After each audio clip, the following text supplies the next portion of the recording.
권율 교수님은 어떤 범죄가 가장 악질 범죄라고 생각하세요? 저는 지금까지 이제 수많은 범죄를 보아왔는데요. 악질 범죄가 아닌 경우를 못 봤어요. 다 악질 범죄죠. 다 악질 범죄. 다 악질 범죄예요. 사소하다고 생각하는 것부터 시작해서 우리가 큰 범죄까지 피해자들한테는 모든 게 다 악질적이지 않나 하는 생각을 하는데 오늘 이 돈에 관련된 얘기를 하면서 저는 보이스피싱 관련된 범죄에 대한 얘기를 좀 드리려고 합니다.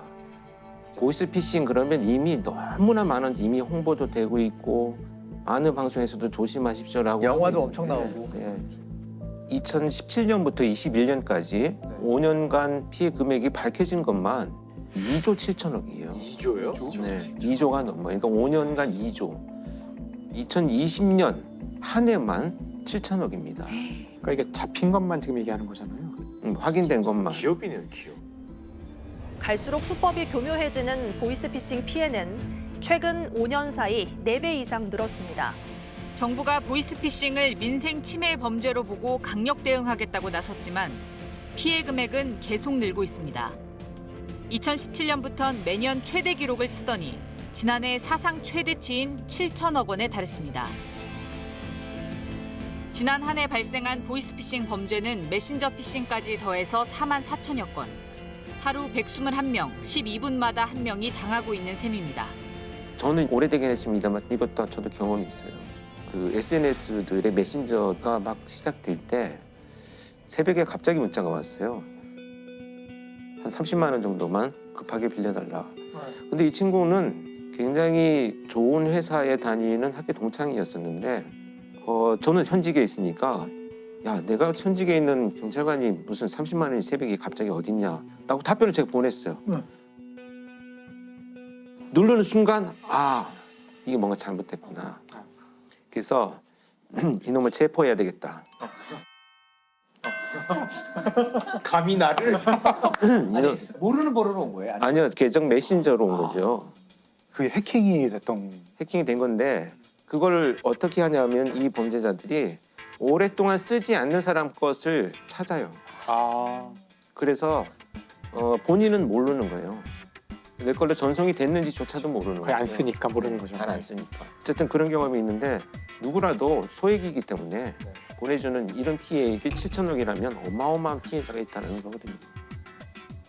사회가 지금 우리 코로나도 그렇고 막 선거가 끝나서 막 어수선하잖아요. 피싱 범죄들이 지금 많이 나타나고 있는 이런 실정이죠. 그래서 제가 몇 가지 유형을 한번 소개를 드려보겠습니다. 첫 번째는 기관사칭형인데 귀하의 통장과 전화가 범죄에 사용됐습니다로 시작하는. 여기 서울중앙지검이고요. 이도현 수사관입니다. 지금 본인 앞으로 명의도용 사건이 접수가 됐어요. 이들은 무작위로 전화를 걸어 수사기관으로 소개하고 피해자들의 통장에 있는 돈이 범죄에 연루됐다고 겁을 줬습니다. 어떤 수사기관도 전화로 조사하지는 않습니다. 어떤 수사기관도 전화 끊지 마세요라는 소리 들으면 그 순간 끊어버리면 됩니다. 그리고 제가 한 가지 더 알려줘. 요즘 진화한 거는 그 영상통화합니다. 영상통화. 그럼 얼굴이 보이는 거예요, 그 사람? 보이는데 검사실을 만들어놨어요. 무대 세트장이에요. 무대 드라마 세트장처럼. 진짜 제가 가봤던 검사실이에요. 얘는 이 범죄자들이 잡혀갔을 때 본 장면을 만들어. 자기 취조 받으면서 기억을 다. 가장 잘 만든 경험이 녹아있는 장소네요. 그렇죠. 다 경험이 있는 거지. 저렇게 해놓으면 검사실이 되겠구나. 그렇게 지금 치밀해졌어요. 근데 이게 속지 않으려고 노력한다고 안 속을 수가 있겠나 싶긴 해요. 그다음에 이제 택배 사칭 같은 거야 많이 우리가 봤죠. 택배가 뭐 도착하지 않았습니다. 가다가 사고가 났습니다. 네. 전 시킨 적도 없는데 설레었던 적이 있습니다. 굉장히 설레죠. 예, 네. 택배가 늦게 도착해서 죄송하대요. 그래서 보낸 게 없는데 뭐가 오지? 맞아요. 누를 뻔했다가 제가 얼마 전에 들었던 신종수법은 대포폰 같은 걸 만들어가지고 전화번호를 기재한 다음에 박스를 그냥 갖다 놓는데요. 그러면 택배 박스 우리 집 앞에 있으니까 전화를 걸잖아요. 그러면 거기서 누구 아니세요? 그러면 아닌데요. 성함이 어떻게 되세요? 권일용입니다. 전화번호는요? 거기 주소는 어떻게 되세요? 내가 개인정보를 계속 불러주고 있어요. 별별 아이디어를 다 냈네요. 맞아요. 그러니까 이런 것들은 사실 순식간에 나도 모르게 보이스피싱 조심해야 돼 하고 있으면서도 이게 보이스피싱인지 모르는 거예요. 그렇죠, 그렇죠. 그리고 지금은 웹페이지 같은 거 이제 접속하게 만들어가지고 감염시키는 메신저로 날라오는 이것을 누르는 순간에 그렇죠. 이 전화기는 이미 범인의 것이다라고 봐야 됩니다. 그 링크 누르는 순간. 네, 누르는 순간부터 모든 컨트롤을 범인이 하고 있다라고 보면 됩니다. 아차 싶어서 112에 전화를 걸면 범인이 받는 거예요. 그러니까 눌렀다라고 실수를 했다고 하면 그 전화기를 끄거나 놓고 다른 사람 걸 써야 됩니다. 신고를 할 때도 다른 사람 걸 써야 되지. 나도 모르게 실수했구나라고 112에 걸면 그 경찰이 안내를 해줘요. 그래서 거기서 시키는 대로 합니다. 분명히 내 손으로 112를 눌렀기 때문에. 근데 그 경찰은 범인입니다. 은행 직원이라며 이 씨에게 접근했던 남성이 보낸 대출 상품 링크를 클릭하면서 악성 프로그램이 휴대폰에 자동으로 깔렸습니다. 이 씨가 스마트폰에 앱을 설치한 순간 이 씨가 거는 모든 전화를 보이스피싱 조직이 가로채 받았던 겁니다. 보이스피싱 아니죠? 확인해 보십시오. 금감원에 확인해 보시는 게 가장 정확하십니다. 다만 확인을 해서 맞다고 하면은 공공기관의 담당자에 대해서 말이 안 되는 질문을 하셨던 부분에 대해서 사과는 하셔야 하십니다. 보이스피싱이 이제 이렇게 조직적으로 운영되는 정말 범죄 단체예요. 그냥 단체. 그 운영 장소가 주로 뭐 중국, 베트남, 뭐 태국 이렇게 그 해외에 거주를 하고 있고요. 거기서 이제 전체 범죄를 총괄하고 지휘하는 총책이 있습니다. 그리고 그 총책 밑으로 수직적인 이런 각각의 역할들이 다 있습니다.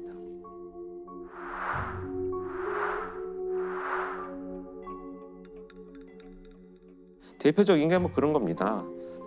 직접 통화하는 콜센터가 있고요. 통장 모집책, 이제 범행에 쓰일 통장을 모집하는 모집책.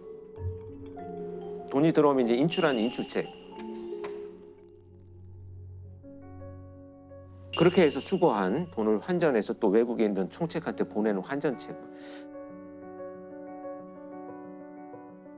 정말 점조직으로 되어 있습니다. 점조직으로 돼 있구나. 근데 저는 그 수사관들 얘기를 들어보니까 이 인출책에 고등학교 학생들 고액의 알바를 제안을 해서 그 돈을 찾아서 어디 좀 옮겨줘라고 하는 심부름 하잖아요. 이렇게 해서 입건돼서 전과자가 되는 게 지금 되게 많다는 거예요. 경찰학 연구 2021년에 발표된 자료인데 그 10대, 20대가 전체의 77%를 차지했다고 해요. 용돈을 구하기 위해서 범행을 저지른 이들은 일주일 동안 약 1억 5천만 원을 편취했고 일당 50만 원 안팎을 받았습니다. 단기간에 고액을 벌 수 있다는 유혹에 등교도 하지 않고 범죄에 가담했습니다. 한 남성이 전화기를 든 채 아파트 다용도실에 들어오더니 세탁기 안에서 봉지에 든 현금 5천만 원을 꺼냅니다. 지난 1월 강원 춘천에서 붙잡힌 보이스피싱 수거책의 모습입니다. 이 보이스피싱은 지금 우리나라에서 되게 엄벌하고 있는 범죄 중에 하나거든요. 뭐 10대나 뭐 20대 초반에 좀 사회생활 경력이 없고 이런 친구들이 이렇게 조금이라도 그 보이스피싱 범죄에 가담한 흔적이 있으면 초범이라도 본인의 무죄 입증하는 게 상당히 어렵고 심지어 아예 수사 단계에서 초기부터 구속 수사해요. 구속을 해야지 그 윗선을 다 파악할 수 있기 때문에 구속 수사하는 거예요. 훈방을 할 사안이 아니잖아요. 저분들 훈방을 못 해요. 이거는 보이스피싱 사기 범죄 공범이에요. 공범에 들어가. 무조건 공범이에요. 통장을 빌려주거나 인출해서 옮겨주는 건 무조건 공범으로 처벌을 합니다. 이 카드로 돈 좀 인출해 주어라는 부탁은 절대 들으면 안 되겠네. 그러면 너 5만 원 줄게. 뭐 이런 거. 그러면 혹시 그죠 해외에 있다는 윗선들이 그 좀 잡힌 속 시원한 이런 사례들은 물론 있죠. 김미영 팀장. 모르는 사람이 없는 이름이죠. 얼마나 심각하면은 전 국민이 아는 팀장님이 되셨어요. 당연히 범인은 김미영 씨가 아니겠죠. 그렇죠. 이 김미영이라는 이름은 그냥 완전히 가명이고요. 총책 박 씨가 9년 만에 검거가 됩니다. 사기 수법은 어떤 거였나요? 일단 김미영이라고 하는 이제 가상의 인물을 만듭니다. 그리고 나서 이 불특정 다수한테 저금리 대출을 해주겠다. 그다음에 신용불량자도 대출을 해주겠다. 뭐 이런 문자 메시지를 무작위로 이제 보내가지고 네. 거기서 반응을 하는 사람한테 상담을 하면서 정보를 이제 개인 정보를 다 수집을 합니다. 얼마나 고맙겠습니까? 저희가 힘들게 지금 그 신용불량과 대출을 못 받고 있는데 불러달라는 대로 그냥 개인 정보를 다 불러주는 거죠. 이 방법으로 해서 피해자 뭐 역시 수만 명이고요. 알려진 것만 80억 원이라고 합니다. 그러니까 확인된 금액. 아니, 확인된 것만. 네. 근데 이제 총 금액을 추정을 해보니까 경찰이 한 400억 원 정도 된다고 하는데 네. 아마 훨씬 더 많겠죠. 필리핀, 중국, 베트남의 콜센터를 이제 확대해서 나가면서요. 직원이 한 100명이 넘었다고 합니다. 기업이죠, 그냥. 그리고 그걸 운영해 나가는 과정에서 조직원들을 움직여야 되니까 이제 회사처럼 성과급도 주고 여행도 시켜주고 뭐 선물도 해주고 이런 식으로 이제 운영을 해나가는 것이 이제 밝혀졌습니다. 겉은 가구 공장이지만 들어가면 조직원들이 모인 콜센터입니다. 총책 밑에 사장단, 아래 팀장들과 팀원을 뒀습니다. 워크숍을 하며 단합을 강조하고 실적에 따라 돈을 줘 경쟁도 붙였습니다. 서민들로부터 가로챈 돈은 유흥을 즐기거나 리무진을 타는 등 호화 생활에 쓰였습니다. 이거 범인 어떻게 검거가 된 겁니까? 오랫동안 체포하기 위해서 많은 노력을 했는데 9년 만에 검거가 됩니다. 수사관들이 추적을 해보니까 총책 박 씨가 필리핀 마닐라에 있다는 정보를 수집을 합니다. 특히 필리핀 같은 경우에 경찰을 설득해가지고 2010년도부터 네. 코리안 데스크라는 것을 만듭니다.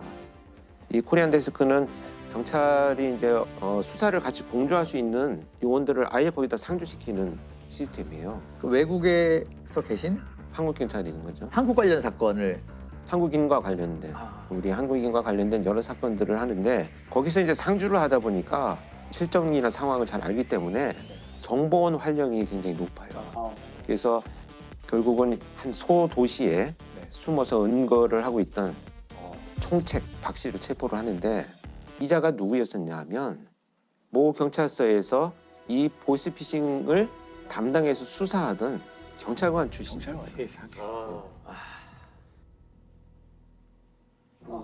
진짜 해대도 너무하네요. 야, 이건 진짜. 지난 4일 필리핀의 수도 마닐라 인근. 뒷수갑이 채워진 남성이 무장한 필리핀 이민청 직원들에 이끌려 승합차에 탑니다. 이 50대 남성은 일명 김미영 팀장 보이스피싱 조직의 총책 A씨입니다.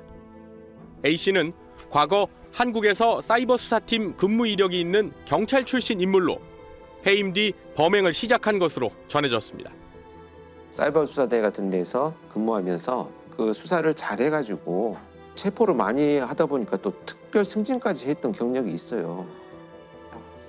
그런데 2008년도에 뇌물을 받은 죄로 이제 파면이 됩니다. 네.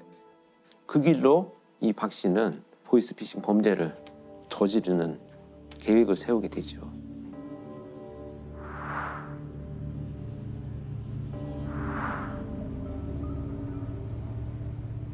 피해자들 마음고생들이 굉장히 심했을 것 같아요. 그래서 저는 강력 사건을 수사를 하면서 이제 사이코패스들을 많이 보아왔잖아요. 우리가 알기로는 사이코패스들은 뭐 사람들을 막 무자비하게 잔인하게 폭행하고 살인 저지른다라고만 생각하잖아요. 네, 네. 경제범죄나 지능범죄에서 나타나는 사이코패스가 훨씬 더 많습니다. 그래서 제가 현직에 있을 때도 분석을 해달라는 요청을 받아서 가보면 이 보이스피싱 범죄를 저지르는 이런 총책들 사이코패스 점수나 성향이 엄청 높아요. 그러니까 무슨 얘기냐 하면 내가 보이스피싱 범죄를 저질러서 이 피해자가 재산을 다 편취당하잖아요. 그리고 나서 일가족이 다 극단적인 선택을 해서 죽고 나면 그건 내가 죽으라 그랬니? 그 욕심부리다가 돈 다 잃어버린 자기들 잘못이지 라는 것으로 자기 죄책감을 희석시켜버리거든요. 근데 그 희석시킨 범죄 의도는 고스란히 피해자의 심리로 남습니다. 내 탓이야. 내가 바보 같았어. 결국은 극단적인 선택을 하는 경우가 많고요. 특히 나이가 많이 드신 어르신들은 재산을 편취당하고 나면 그 자식들한테 볼 면목이 없다 보니까 거의 뭐 회복이 안 되죠. 안타까운 사건 사례가 하나 있는데 아버지가 자녀들한테 아마 보내라 용돈 보내라 해서 돈을 많이 모아놨대요. 근데 이분이 쓰신 건 아니고 자녀들 명의 통장을 또 만들어서 갖고 계셨나 봐요. 이거를 갑자기 이 보이스피싱을 당하면서 다 날리고 나서 돌아가시고 나니까 자녀들이 이제 오해를 한 거죠. 저렇게 될 거를 그렇게 욕심냈냐고. 근데 나중에 이제 유품 정리하다 보니까 다 자기들 걸로 그냥 이렇게 해놓고 베풀지도 못하고 가셨네요. 한 일가족의 삶이 그냥 망가지는 거죠. 피해자의 삶이. 그래서 체포하는 거 굉장히 중요하지만 사실 예방이 되게 중요한 그 범죄 중에 하나죠.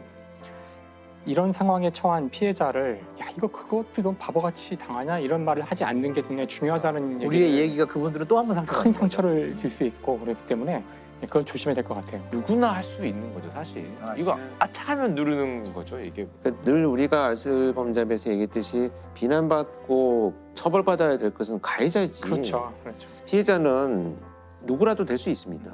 특히 보이스피싱 피해자는요. 저도 마찬가지입니다. 범행을 저지르는 가해자의 책임이죠.